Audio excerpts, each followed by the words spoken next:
besties! Welcome back to the couch because today we are having a one-on-one session. You and I, we need to talk. I got a question sent to me on Instagram asking me, how did you improve your life? I feel that you'll inspire me to do better. You are happier now more than ever. And this struck me. I never really sat down to have a moment where I look at my life now and I'm like, you know what?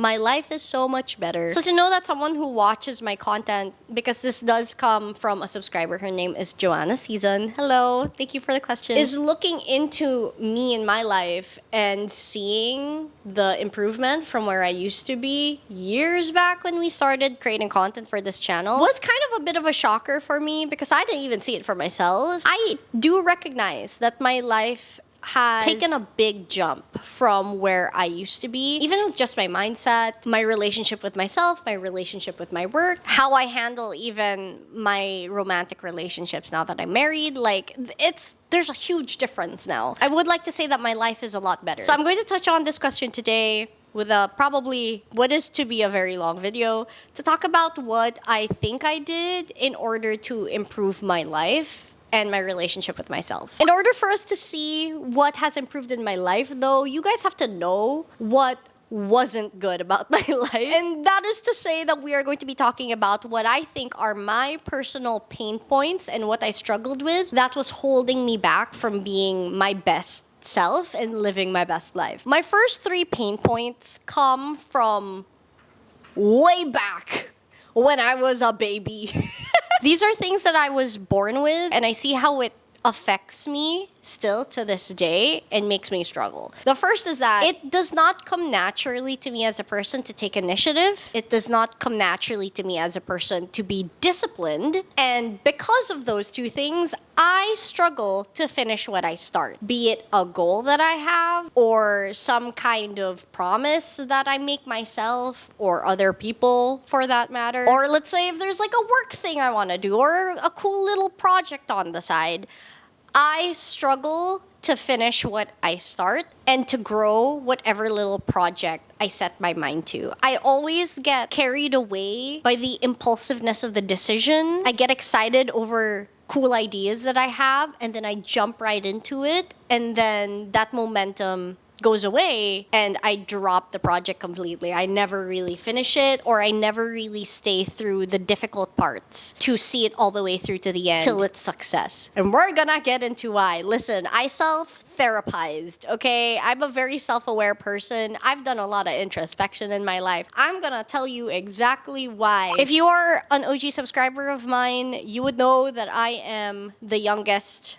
in the family. I am the family's baby. And that means a lot of the time, if not all of the time, I was cared for, I was led around, I was directed, I was always told what to do and how to do things. And because of that, I am very well aware that I am more used to being handed things than having to put in the hard work and use my critical thinking skills to be able to figure things out or attain things myself. So yeah, I have to acknowledge that I never really felt the need to put in a lot of hard work to get the things that I wanted. And that comes not just from the grace and the kindness that my parents, of course, gave me and the love that they gave me too, but I also acknowledge that it is the privilege that I have as a person. So I only learned the value of hard work when I entered the workforce. I learned to work so hard in order to be able to crawl so that in eventuality, I can make sure that I can run. Did you get the analogy behind that? I felt so smart writing that down. I started working so hard that I ran myself ragged to the ground. I am a certified workaholic now, but back then, I worked myself so hard that I landed in clinical depression and anxiety. I did the whole shtick. I went to the hospital to get myself diagnosed with depression and anxiety, and I was also informed that my anxiety was quite on the severe side because of the nature of the industry that I was in at the time that I no longer am a part of. I was, Partially, I'm still a content creator. But as a lot of you OG subscribers know, I used to work in the film industry, and that industry is brutal. There is very little rest. There is very little room for error. It's very demanding. It is a very demanding place to work in, and I could not hack it. And I say that proudly.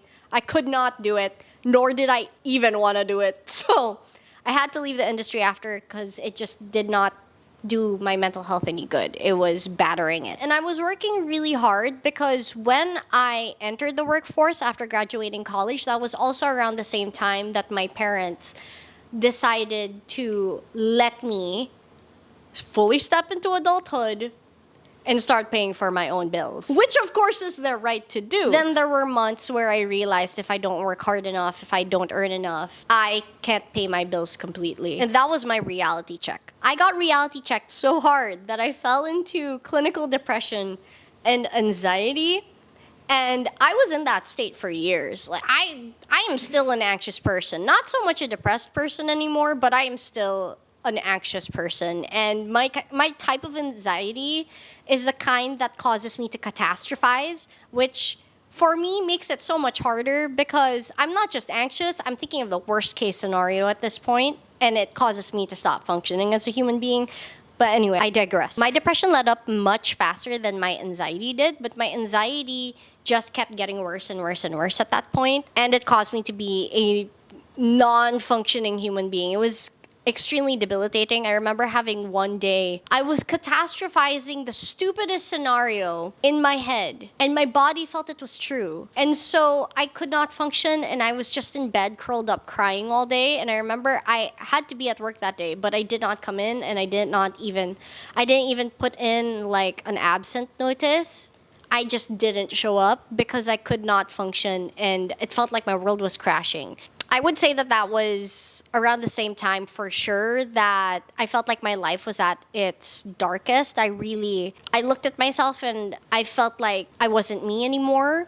And at the same time, I was sick and tired of letting my anxiety and also my depression stop me from being human. And I hated having feelings of not wanting to get out of bed and live my life because I was scared of whatever bullshit life might throw at me that I, at the time, felt like I couldn't handle. Like, I couldn't handle any more problems. I couldn't do it anymore. I couldn't solve anything for myself anymore. I just wanted to exist and not be bothered.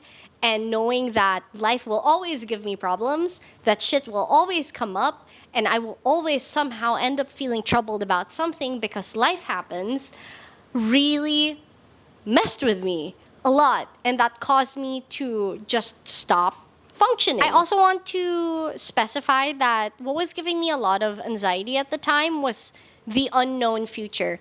I know that sounds really vague, but literally not knowing what will happen to me in the future was causing me a lot of stress and anxiety. Because I'm the kind of person that wants to know that next week I'll be fine. I don't have to worry about bills. I don't have to worry about making ends meet or sustaining myself, or maybe like losing a job or whatever. I want to know that I'm okay, that next week I'll be fine. But not just next week, next month, next year, 5 years from now, 10 years from now, when I'm old and gray and dying. You know, I want to know that I'm okay. And knowing that that was never certain, I will never know what is going to happen to me, that was what freaked me out the most. I think it was also because I felt like I had no control over my life when I think about it that way, knowing that life will always give me lemons, and I am losing the capability to make lemonade at this point. I was in that state of mind for a long time. In fact, I look back on the year 2022, not that long ago, but I look back on the year 2022, which was when this was happening, as the worst year of my life. Literally, 2022, I look back at the time and I'm like, wow, I never want to think about that year again. And towards the end of it, I woke up one day and I thought to myself that I'm sick of how I've been feeling. I'm sick of how I've been acting about how I've been feeling. And I'm sick of how my life and my year has turned out because of all this mental load that I've been trying to get through unsuccessfully. So I knew I wanted to flip that switch within me and rebuild my life. I was ready. I was ready to completely do a 180 and build myself up to be way better and hopefully much less anxious. So now that you know where I was coming from and the parts of my life that I felt like were a big struggle for me, now we can talk about how I was able to actually pinpoint what I needed to improve in order to truly better my life. You know how I said that 2022 was my darkest year? 2023, the year after that, was probably my most transformative and probably one of my most successful years to this day. And I would like to attribute all of that probably to all the things I did to help me better my life. It was New Year's that I made a plan because I'm an avid New Year's resolution girly. I love making New Year's resolutions. In my New Year's resolution for that year, for 2023, I told myself that all I wanted to do to look at myself in a better light, to build my own self-confidence and my own self-trust. Number 3, which was the most important one of it all, was that I wanted to show up for myself. And I feel like that term or that promise to show up for myself really was the biggest one that held me down. Showing up for myself reminded me that it didn't matter what was going to happen, if anything ever happened to me, if I were to have a bad day, if I were to have a difficult day, if I were to have like catastrophic moments throughout the year, it doesn't matter. All I need to do is show up for myself. I will be there for me, and I will be there for me in the best way possible, where I will not succumb to my anxiety and my catastrophic thoughts. I will work with myself to look at it in a better light, to find some kind of strength within myself so that I can get through it. Showing up for myself, to me, what my mind would imagine would be 2 Maxes. There's the Max that is struggling and is crumbling, and then there's the Max who is much stronger and is like the ate, the big sister version to the scaredy cat Max. And every time I told myself, it's okay, I'm showing up for myself on a day that I knew was going to be like filled with anxiety because I don't know, let's say I had an appointment that was making me really anxious as a person, I would tell myself, it's fine, I'm gonna get through it because I'm gonna show up for myself. I'm going to be there for myself to be able to do it. And my brain would always directly tie that to a big sister version of myself, taking my hand, holding it, through all these things that would make me anxious. And then the new year came with that resolution in mind, and my mom invited me to go walking with her. My mom loves to go walking. She does like 10K steps, 10K steps. Yeah, she does like almost 8 to 10K steps every single day.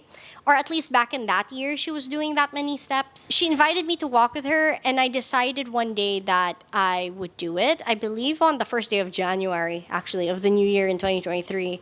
She woke me up at like 7, 8 in the morning, and we went walking together. And this started my routine of self-affirmations and meditation. So on my walk with my mom, as we would accomplish those 10,000 steps, I would have my headphones in and I would put on guided meditation for high vibrations. This is more of the woo-woo spiritual talk. I believe in being able to raise your vibrations, which is basically, okay, hold on.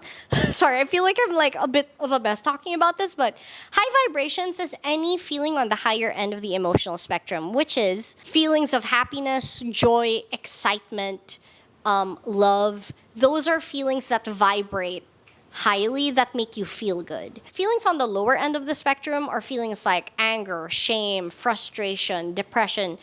Those vibrate on a lower scale. So that's why you have low vibrations and high vibrations. I decided to do a guided meditation every morning for high vibrations so that I could start my day having brought myself to a higher vibrational level so that the rest of my day will be on a higher vibrational level. Basically, I can start my day feeling happy, and then the rest of my day, hopefully, I'll feel happy, right? So that was the thought behind it. I would do that for about 10 to 15 minutes, and then after that, I would just walk in silence. Sometimes I'd put on like a meditation frequency song from YouTube, and then I would listen to it, and then I would speak my affirmations to myself. I believe my affirmations were, I am light, I am love, I choose to believe in myself, I choose to show up for myself, and I choose to let go of what no longer serves me. And those 5 things I would say to myself over and over and over again until I was tired of saying it over and over again in my head.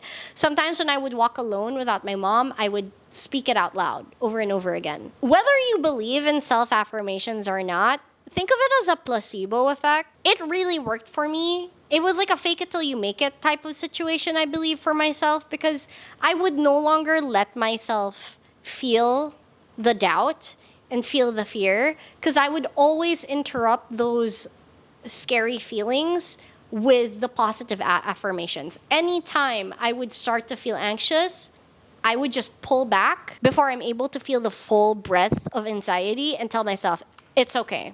I choose to show up for myself.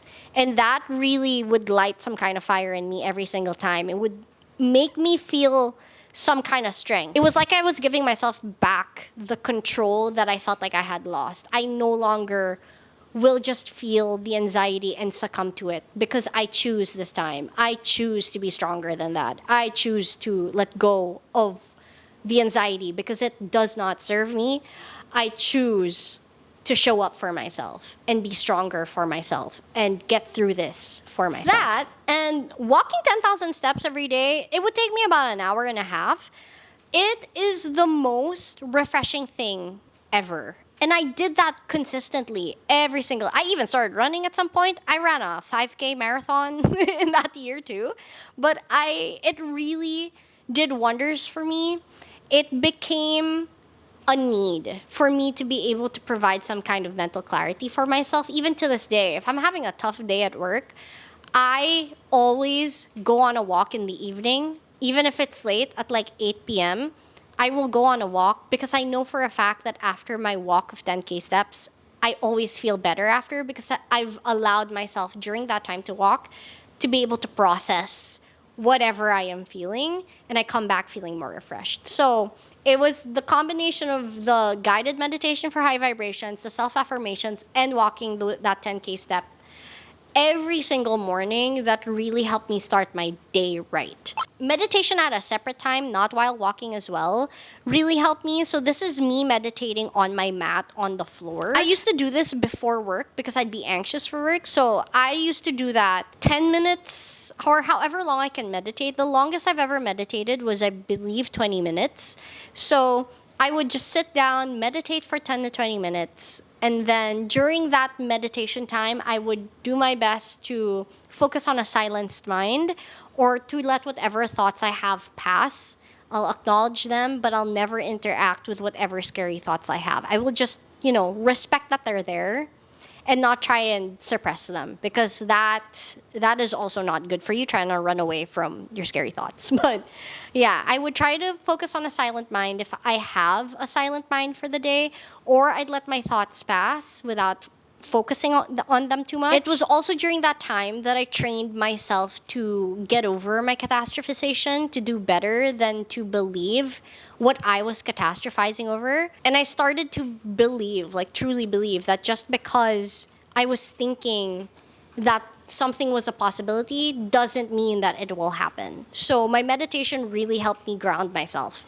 That was the main thing for it. It helped me ground myself, and it helped me mentally prepare myself for whatever was making me anxious for the week or for the day. I'm gonna mention the more spiritual side of my life improvement as well. I totally respect it if any of you guys who are watching this do not believe in these things. That is okay. But I feel like I would be remiss if I skipped over this portion, because this portion also was a big factor in me improving my life and bettering myself, is that I got in touch with my spiritual side again, because I feel like a lot of my anxiety and my fear of not having control and feeling lost was also because I think it's safe to say that I did not really have anything holding me down to reality. That was where my spiritual side came in. I did that by talking to God again. And you can take this to whatever faith you personally have, or even if you are an atheist, call it the placebo effect, I guess. But for me, it was reconnecting personally to God. I would talk to him more often, and not just in my mind or in prayer. Like, I would go about my day and I would talk to him out loud as I'm working, especially when I start to get anxious. I would just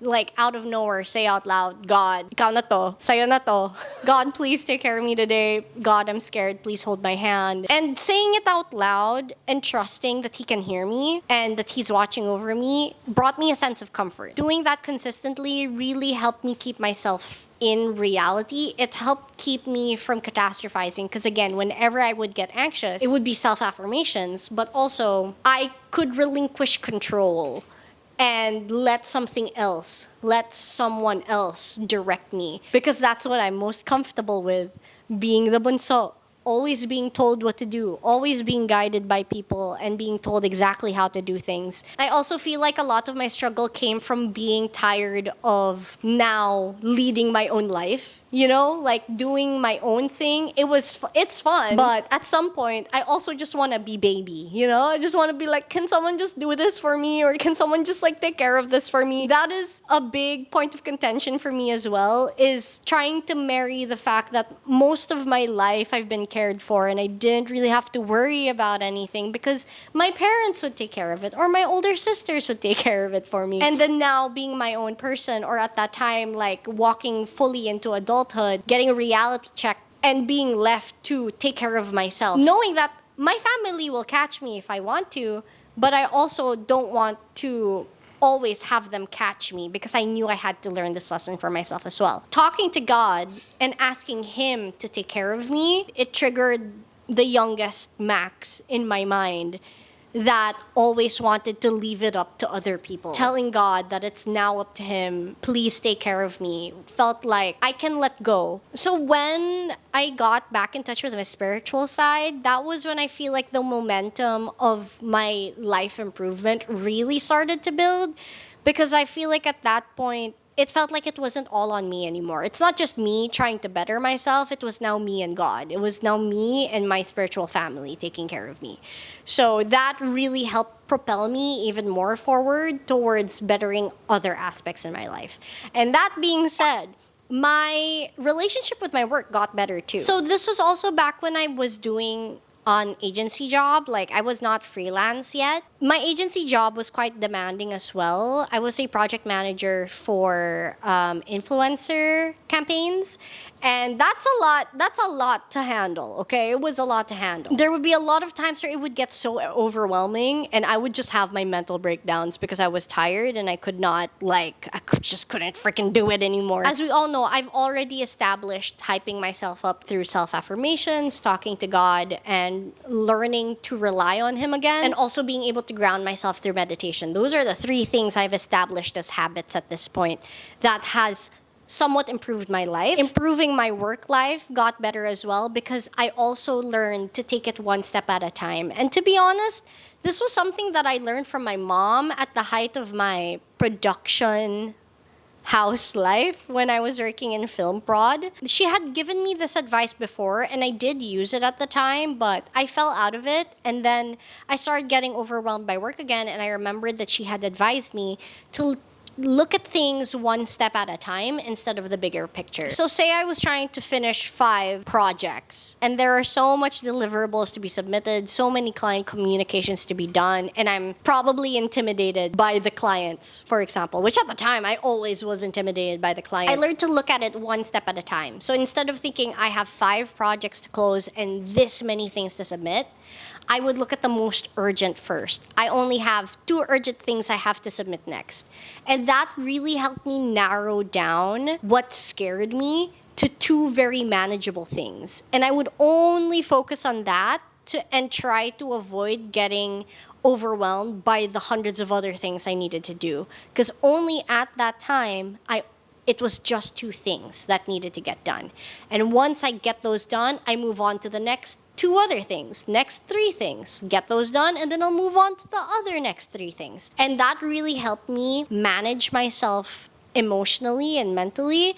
And it would also honestly keep me pretty efficient because I was spending less time being catatonic from the feeling of overwhelm and more time just working on what needed to be done next. And that advice I used not just for work, I also used that in life. Because remember when I said that I was the kind of person that needed to know I'd be okay tomorrow, next week, next month, next year, 5 years, 10 years from now? That view of my life was too big and unmanageable. Like it's just too daunting, too scary to think that right now in this moment I have to make sure that I'm okay 15 years later. You know, that's kind of insane. But that advice my mom gave me really helped me deal with that as well, because now I'm not thinking of one little Max trying to bear the weight of Max being okay 15 years from now. Now I'm just thinking, if I get through the day fine, that I'm okay, and I'll tackle it again tomorrow. So then I would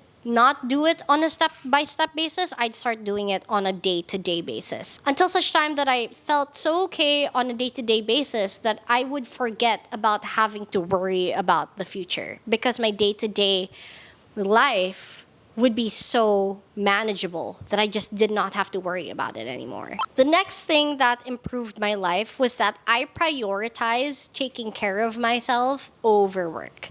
And this might be a little controversial because, of course, like, you need work to survive. You need work to be able to make ends meet and to live and to have the lifestyle that you personally want to have and the lifestyle that I personally want to have. Like, work will always be there in life. The thing is, what was holding me back from having a good life was the fact that I never really had a life in the first place, because again, when I started working so hard that I became a workaholic. It got to a point where it was literally wake up, work, not even eat breakfast, just wake up, work, go to bed, wake up, work, go to bed, wake up, work, go to bed. Almost every single day, because I did work through weekends. And not just like a couple hours in a weekend, like whole day weekends. My worst one was like through 2 months. I had shoots every weekend throughout 2 months, and I just had no life. When I had left that particular job and I went into another full-time corporate job, that was one of the things that I knew I had to prioritize for myself. Yes, I will work. Yes, I will put in the hard work, but only until a certain time. My cutoff at the time was 9 p.m., which in my opinion right now is still pretty late, huh? But like, I had to give myself a cutoff. And after my cutoff, I have to make sure that I'm really like doing things that I want to do after work. I'm not just going straight to bed. I'm spending time with myself. I'm journaling. I'm scrapbooking. I'm doing whatever hobbies I have. I'm gaming. As long as I feel like I'm living my life and resting outside of work, my life became infinitely better. And even more so now that I'm a freelancer now, where I dictate my schedule. Work can still be demanding, but I also have the choice to rest when I need to. I also have the choice to take a day off if I need to, as long as, of course, I submit on time and I submit great quality work and I do not compromise the quality of my work. Prioritizing caring for myself and my life over work was what severely improved it as well. That's probably what made one of the biggest differences in the improvement in my life, because it helped me make sure that I wasn't spending my life working it away. I was spending my life living, thriving, and doing the things I love and doing the things that recharge and replenish me. And listen, okay, I know that I am in a very fortunate position where I am freelance. I do make my own schedule. I do manage myself, and I don't really have to answer to anybody except to my clients. And that I have clients that are very kind and generous and are understanding of the need of rest. Even if you are working corporate, I think the main takeaway for this particular point is that make sure you live your life outside of work. Make sure you spend time to yourself in a way that makes you happy, in a way that truly, completely takes your mind off of work. Because at the time, I would work, I would go to bed and rest and spend time to myself, but in the back of my head, I'm still thinking about work. I'm going to sleep and I'm dreaming that I'm working. Your day has to have hours in itself where you're not thinking about work, where in those hours, work pretty much doesn't exist. Like, you're just you're living your life and you're happy and you're thriving.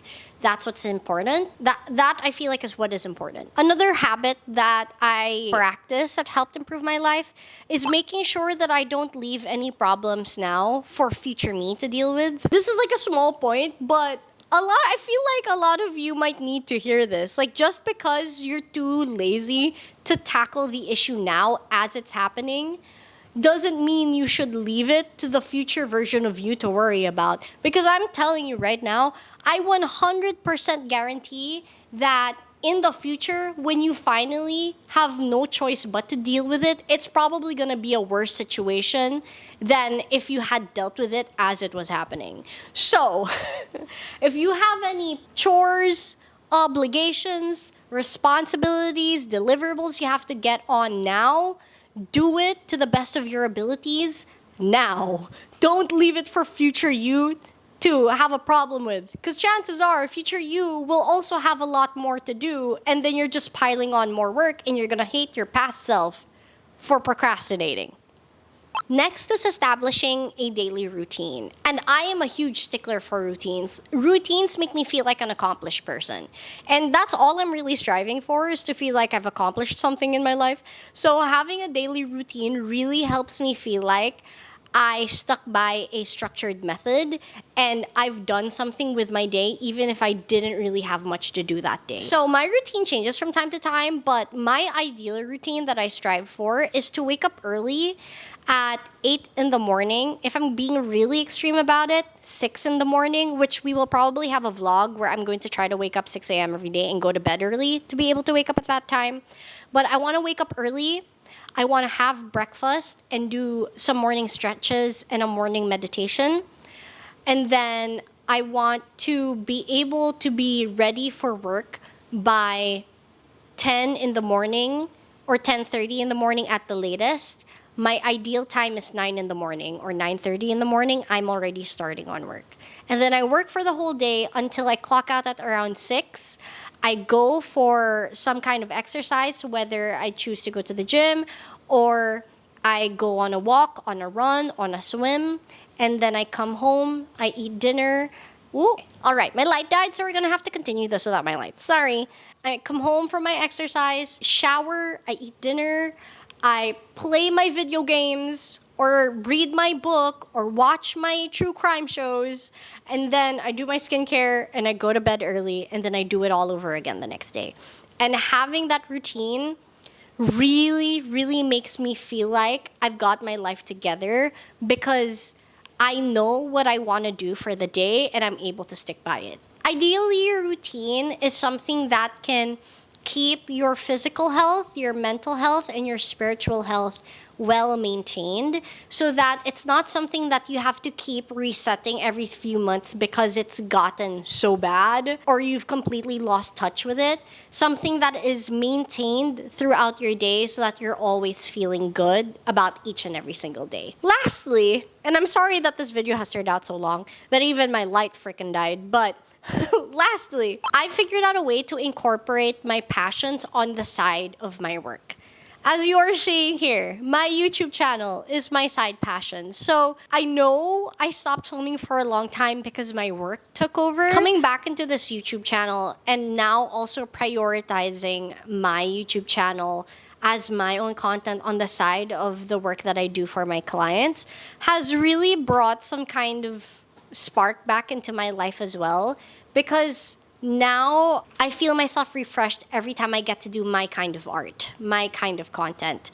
And I'm creating something outside of my work for my client, whereas before I would only really create for my client, and then I'd do my hobbies. I'd play my video games, read my books, I'd journal, whatever it is, right? It would only be that. I wouldn't create outside of my work. And now I'm in a space of creating for myself as well. And I feel like that has improved my life, because it gives me something else that I produce with my own two hands to be proud of, because it's something I've done for myself and not for other people. So those are the things that I feel like truly improved my life personally, that has also made me a generally happier human being. In conclusion, I feel like my life was not at its best because years ago, my life only really revolved around work. And I felt like that was all that was really important in my life, even beyond family, was that I just had to work and put in the hard work all the time, 24/7. And clearly that didn't do me any good because it brought me into a state of anxiety and depression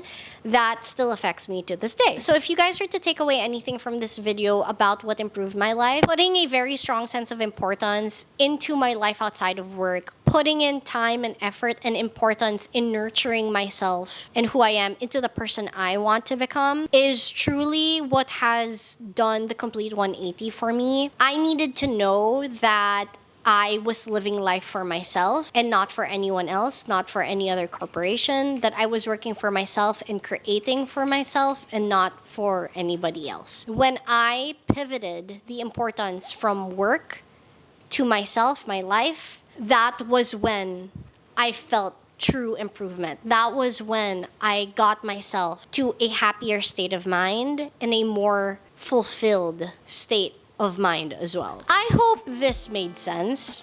I hope it wasn't a mess to listen to, and I hope you guys were able to take something away from this. Because if not, I'm really sorry I wasted your time. Thank you, and I'll see you guys in the next one.